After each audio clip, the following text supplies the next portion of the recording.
ఈ సమ్మర్లో వేడి చేసినప్పుడల్లా ఇది తాగారనుకో 2 నిమిషాల్లో వేడి అనేది తగ్గిపోయింది. చిన్నపిల్లల నుండి పెద్దవాళ్ళ దాకా తాగొచ్చు. ఇదైతే వేడి వేడిగా మంచిగా సింపుల్గా తయారు చేసుకోవచ్చు. ఒక గ్లాసు వాటర్ అలా పోసుకొని 4 యాలక్కాయలు అలా వేసుకొని బాగా మరగబెట్టి నీళ్ళు ఒక అరగంట సేపు నానబెట్టిన సబ్బు బియ్యం దాంట్లో వేసేసి సిమ్ముల్లోనే పెట్టుకొని అలా కలుపుకుంటూ ఉండాలి. కలుపుకునే విధానంలోనే ఉంటుంది. అడుగంటకుండా మంచిగా కలుపుకొని నేనైతే పటిక బెల్లం అయితే వేస్తున్నాను. ఇది బాడీకి సలవ కదా పటిక బెల్లం అనేది. మీ ఇష్టం, బెల్లమైనా వేసుకోవచ్చు, షుగర్ అయినా వేసుకోవచ్చు. ఇట్లా చిన్న మంటలోనే పెట్టుకొని బాగా కలుపుకుంటూ చిన్నగా అయితే వేసుకోవాలి. మొత్తం కరిగించేలా సబ్బు బియ్యం కూడా బాగా కరగాలి.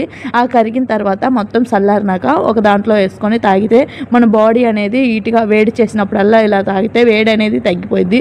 అండ్ చిన్నపిల్లలకి కూడా చాలా బాగా అయితే తాగుతూ ఉంటారు. ఒకసారి ట్రై చేసి చూడండి, చాలా బాగుంది టేస్ట్ అయితే. ఈ వీడియో నచ్చితే సబ్స్క్రైబ్ చేసుకోండి. బాయ్.